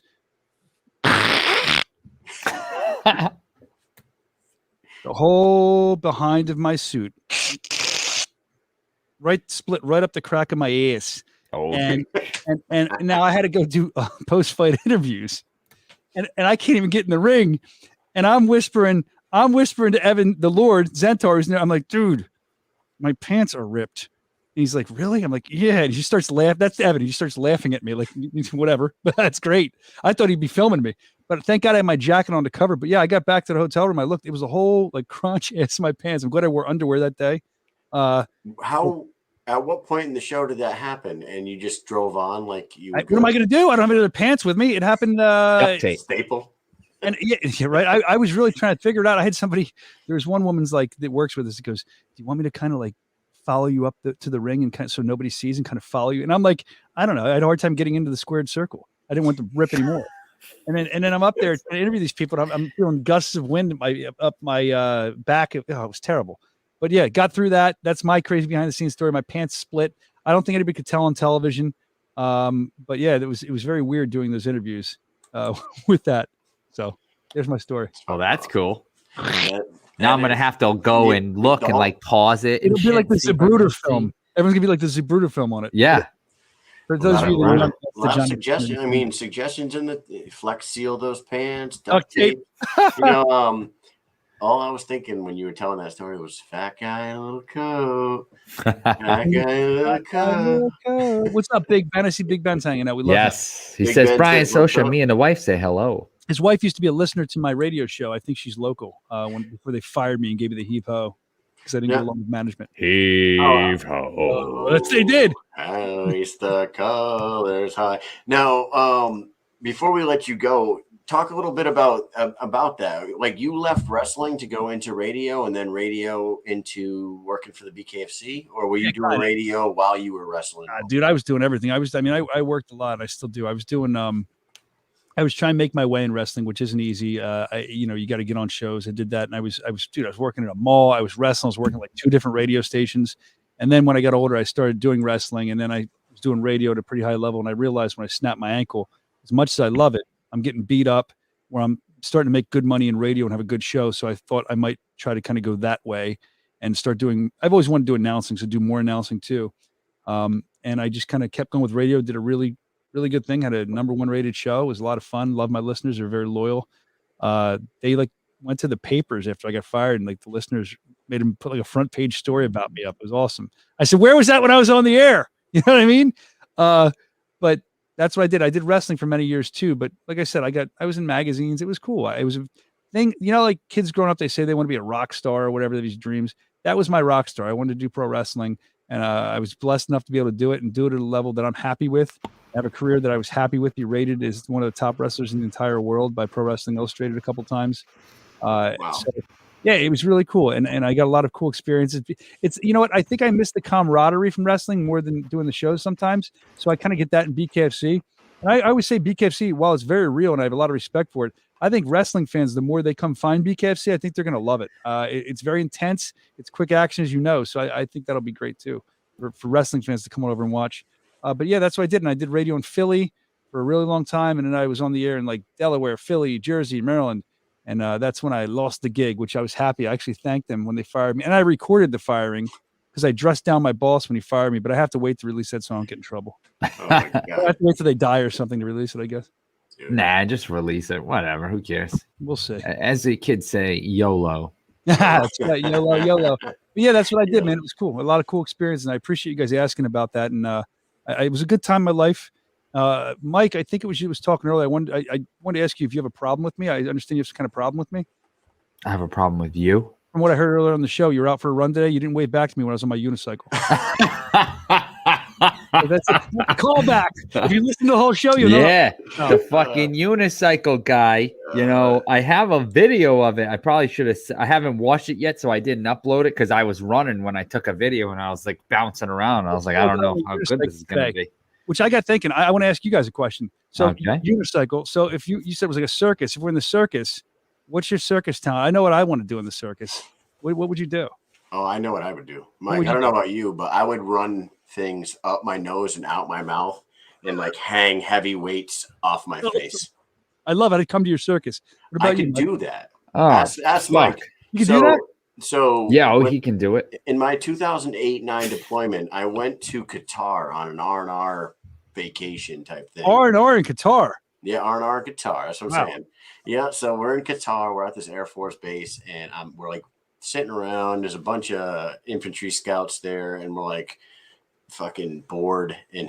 And this one dude, they called him Doozer. I don't know. I think Doozer was from like Fraggle Rock or something like that. They called this guy Doozer. And he's like, Doozer, do the dog tag trick. And he was like, oh, okay. So he takes his dog tags off and he runs the chain down his mouth and his nose and out his mouth. And he's like flossing his face like this. So I'm like, oh, is that hard to do? He's like, no, it's not. So I try it. Dude, first try. Boom, right out my mouth. And then we hook the chains. You're lying. Yeah. And then you play tug of war. Shut up. Yeah. Until someone quits or the chain Why breaks. is there no video of this? There's pictures and videos. No, this guy, listen, we're in formation, okay? And this dude's doing this in formation. I'm talking about like serious formation. Like we're fucking like, you know, company attention. And this guy's got a fucking dog tag through his nose. Fucking. No, dude. Would they laugh at you for that? And like, I'd be like, dude, credit. You get out for the day of training. Go relax and work on the dog tags more. Good for you. You're gonna be in the circuit. So what that formation that Mike's no. So what that was like I was the fucking guide on. I was in front of the whole damn. So we were getting ready to basically load the buses to go to the MOB site to deploy. So it was like final formation before loading the buses, open ranks, ID and dog tag check. Before we get on these buses, everybody's got to show that their IDs and their dog tag check. So I'm first. I'm like a third squad leader at the time. So third squad leader. So I'm 3 ranks back. I take my dog tags, I run them through my mouth or my nose and out my mouth, and I hang them off the front of my face. And I'm like at attention, holding my cat card. My cat card is the ID card. So I'm holding the cat card like this, and I'm just standing there with my dog tags hanging out of my face. And this old school freaking master sergeant comes through, doesn't swear ever. He's, what the hell is wrong with you, Mish? Yeah, that's exactly how he talked too. Oh my God. What's Come wrong on with now. you, Mish? And I was like, I got my dog tag chains, Matt Sergeant Walker. He was like, I don't know what I'm going to do with you. And he just moved on to the next one. Yeah. That's a true story. It's fine. He just kind of knows. Wow. I would have been like, kudos to you. You get in the front. You can have anything you want. You know, I would give you extra. I would have made everybody else do extra push-ups because they weren't doing what you were doing. That's what I would have done. You know what? They just made him first sergeant. That's all. Yeah, and now I'm in charge of the entire company. So there you go. Put that in your pipe. I hope it. they all do that. I hope they all have their dog tags running out their mouth and their nose. Mike, what would you do? What would be your circus trick? I would do like the plate spinning on the end of the fucking things. No, I'm just kidding. I'd probably be a fucking clown, man. I love clowns. I almost went to clown You know? college, actually. They actually have a Ringling Brothers Clown College. I looked into it when I was younger. That's the second time clown college has been brought up. I So brought what- it up because that unicycle guy, I swear to God, this is what he was doing, right? Might be He clown was college guy. flying down a hill, going down like a flat road, and then going back up a hill and coming around again. Like he was doing laps up and down hill. I was like, this guy's got to be like clown college or something. He's training for the Clown Olympics. He was like going. He was like going. It's the fucking weirdest shit ever. I've never seen anything like it. Oh, yo, look at this. I'm looking at your comments. Ian saying midget tossing. Oh, these are great. I want to pet lions, Joe says. And Elephant says, I think I'd be the guy that gets shot out of a cannon. That'd be fun. That's good. Human cannonball. Yeah, or a trapeze. Like, that'd be cool to fly through the air like that. You know what I mean? Jeez. Or the motorcycles and the ball. Oh, wow. Now you get me thinking. That shit's crazy. I rode an elephant though. That was cool. I love this. Big circus fan. Anyway, that's what I would do at the circus. So I was thinking Brian and Bailey's. that sounds like it's got a ring to it. I like it. I like that a lot. And then the other question I have, since you guys been asking questions for me, I always like to say, play the game. What's behind you? So let's see. You got Wu-Tang is forever. Up there, Mitch. You got an American flag. I dig that. What's that? Is that your? Oh, I got that's Nathan Diaz. Oh, nice. Okay. And I think it's funny because Mike just has a bunch of liquor behind him. Okay, so yeah, I bought a house like almost about 3 years ago next month, and we redid the basement. And there was a bar down here, but we redid it. And I don't know how well that you can see it, but I got a bar back here. Man, boy, it's nice. Nice bar back here. It's got a sink, lights. There's there's some shelves in the back and shit like that. There's a refrigerator back there. I mean, it's the whole deal. I dig it. I'm retooling my my dwelling, my basement, Brian's basement. Like I said, I'm keeping the dark panels because I think it looks like a South Philly bar from like the 70s or 80s, and I want like that. I have a little bar over there, but I can't really turn my camera to the pool table. It's always sunny there. Yeah, that's what it looks like. That's in the back that you can't really see, but that fan made that for me. It's a giant sheet. It was framed. They held it up my last show. It's a drawing of the chick magnets, my old team. I'm down the bottom. It's kind of hard to tell. And then there's some medals from a race that I ran. Actually, my wife ran it at the Broad Street. I'm lying. At 10 miles, I would never do that. And there's Rocky Balboa over. I can't back here with his dog, a newspaper, and big Rocky guy. There's a Rocky. Oh, I see him. Yeah, I got a lot of Rocky stuff, and cool. That's what I have. You guys have way better, but I'm retooling. I'm setting it up. I'm gonna put some cool stuff behind me. Maybe next time I'm on, if I'm on, you'll see what that looks like. I'm gonna put together a podcast room. I have a room over here that needs some work, but it will be a podcast room. It'll be set up, and hopefully within the next 6 months, it's finished, and we'll have a whole new background going. Well, I'm looking forward to check that out too, man. You guys were awesome tonight, and I want to one more thing when we were talking about the card before we get out of here. BKFC 21, 11 fights, man, 11 KOs, 11 finishes. It's pretty amazing. I kind of did loose math on it. I think the top 3 fights all packed with action, every second of them.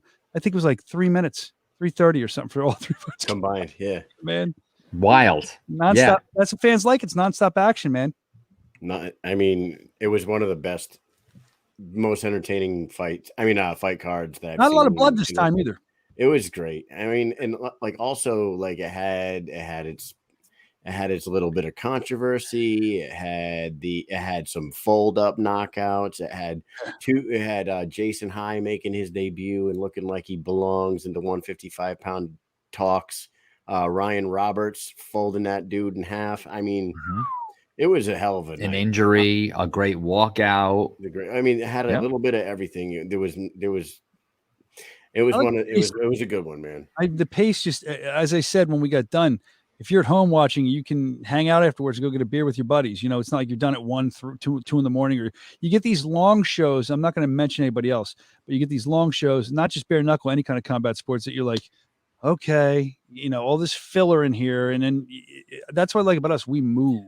Yeah. You're exhausted at the end of the night. It's over. Your night's over. That was like, oh, it's one. I gotta go. The one beef that people had, there was no female fight. Yeah, you know what? Though, here's the thing. I'm not the matchmaker. Yeah, and also you don't have an overabundance of female fighters right now. They're trying to do what they can to make the matches that they can. And I know, like, for a fact that like our friend Crystal Pittman has been booked it keeps several times and it's gotten moved and whatever. It's like they could have put her on that card too, but they couldn't find an opponent for her. You know what I mean? It's like, I'm excited. I want to see her fight. I don't know a lot about her, and a little bit I do know. I really enjoy talking to her and see how passionate she is. So I'm excited. I know Benjamin, who tunes, he's probably listening at work or something now. He's very excited to see her fight too. But you're right. The roster's getting deeper of female fighters. We can't put the same ones against the same ones all the time. There's some potential matchups, but again, if I was the matchmaker, it might be a little different. And they're talking about the misfit and all. I mean, I'm sure you're going to see her soon. It's just a matter of time, and the fight has to make sense, not only for the organization, I would guess, but for the fighter too. You can't just say, "Oh, we're going to do this fight." It has to make sense. If I handled that, I could tell you more, but I just sit back and I'm a moron with a microphone that enjoys the fights like you guys do. Well, the rumor right now is that Christine Faria is fighting at the October 9th card where Joe Riggs and Melvin Gillard will be headlining. It's not a rumor anymore. It's not a rumor anymore, right? BKFC posted a video, like a hype video today, and it showed Taylor Starling. I did the voiceover on that. I knew she was going to be there, but I don't know if I could say anything yet. Yeah. Well, she kind of put something out, and her management kind of put something out, and now BKFC put something out. And also, like he just said, Taylor Starling and Randy and Ekholm. It said, what was it? Taylor Starling, Christine Faria. And then it was like Tom Schoaf. It sounds familiar. That's probably the one I did. Yeah, it's freaking great. Well, man, I feel like we could probably talk all night, but you guys, you got to get some rest because you have a show at 12 or maybe 12:05 tomorrow on YouTube, the BKFC YouTube channel. You got Houston Alexander, you got Mike Richmond, you got our boy Rob Brazos on there, the Lord Evan Zantar. It's going to be a good one. So Dave Feldman Jr. Dave Feldman Jr. Brandon works hard too. He's new with us in DC. The third guy in the back, right? Yeah, he's new. He's a really good dude, man. He's talented, and it's fun to have him be part of it. He fits nicely. What's his name? Brandon. He's Phil in that Wayne's World group. He's kind of chill, right? He's the one that's spewing in the Dixie cup when they go out. I'm going to tell him. I don't think it's funny. That's great. What a good reference. I'll be watching after lunch at work. I set the alarm. It goes off 5 minutes before lunch ends. And then I'm ready to go. I put my headphone in and I get to work and boom, there it is. I watch it every week. Watch our show. You're going to taste your lunch twice, man. That's what I say, right? That's right. Depending on the day. Make me sick. All right. Right, that's what I'm saying. All right. Well, we gotta let you go here. Before we do, plug whatever you want to plug, other than your show tomorrow at noon, because I think we've done that enough. Beating a dead horse. We have to. You kept beating. I'm done with plugging my show. Listen, I saw that was a Howard Stern reference. I know what it is. Yeah. So your scroll down the bottom. I appreciate it. You can follow me on Instagram, SOSCIA. My name right there, Soscia Network. I'm on Instagram. I try to post fun stuff. I fight with Chris Lytle, who always steals my food. He's a little tougher than I am, but I have a foolproof plan. If you've been following that, he's not going to get my food this time. I'm not kidding. I actually have a foolproof plan. We'll put it on video. Hopefully you'll see it at the next show. He won't get it. There's no way, Ken. I love it. I'm pumped. I'll let him know you'll beat his ass. I'm just going to write to him. I'll let him know. I'll warn him. He knows. You don't think we work together, man? He knows. He knows. Come on, man. I would never step to Lytle because then I wouldn't get free drinks anymore when I go out with him. Strategic move by I want to say this really quick. Chris Lytle, a gentleman. When I first got here, he gave me knowledge on the sport. He's just a wonderful guy that was able to kind of help me get my sea legs about me, and Sean, all those guys. I really appreciate the whole announce team. We have a great one. So that's my plugs. Other than that, I plug BKFC. That's who I work for. If you ever see me at a show, please come up and say hi. I love talking to you. I love being a part of the family, and I love bringing you some of the stories and, helping out with any way I can to make BKFC succeed, because I really enjoy it. So thank you for being fans, and we like being transparent, as we always say, and tell you as much as we can. So come chat with me if you see me at a show, man. I'll gladly hang. All right. Well, thank you very much for coming on the show tonight, and we'll have you again sometime soon. Always good to talk. Thank you so much, and thank you for everyone that stuck by and watched and listened to the wrestling talk. No doubt. It's all entertainment. All right, man. Have a good night. Thank you guys for what you've done. See you guys later. All right. Thank you. Take care. All right, man. That was a fucking awesome show. Two great guests, man. Soscia, he is one hell of a character. He's fun as hell. Lights Out Lytle. He's another one that you can sit down and talk for hours on end. Yep. I know. I feel like if we really wanted it to, this could have been a 3-4 hour show. Right. There's just so many things you can get in depth with and just keep on talking to these guys. So that's why we'll have them return at some point, and we'll hit other topics with them. Yeah, we appreciate everybody that stuck around for almost another 2-hour long show. Tomorrow night, hey guys, tomorrow night we have another really good one. A three-header. We got Houston Alexander. Triple. We got a triple header. We got Houston Alexander, who was victorious in his bare knuckle debut at BKFC 21. It was a little controversial. We're going to talk to him a little bit about his move after a 20-year MMA career into the world of bare knuckle, succeeding like he did, but also how he felt that night. After him, we're going to have Jason High on, who had a very nice MMA career as well, fought in the UFC, fought in Strikeforce, making his way in the bare knuckle, looked just as good as he looked amazing, had the awesome fur coat. And then at the end of the show, we got the voice of the BKFC, Mr. Sean Wheelock. You know him from his days with Bellator and all different other sports. And also he's been commentating on Triller lately, but he is the main voice in one half of the BKFC commentary team. Sean Wheelock will be on to round out the show tomorrow night. So show starts at 8:30 with Houston Alexander. 9 o'clock, Jason Hine, 9:30, Sean Wheelock. And with that said, I think this was a good one, Mike. As it was. And Looking forward to tomorrow. All right. Thank you guys for tuning in. We will catch you tomorrow. Peace.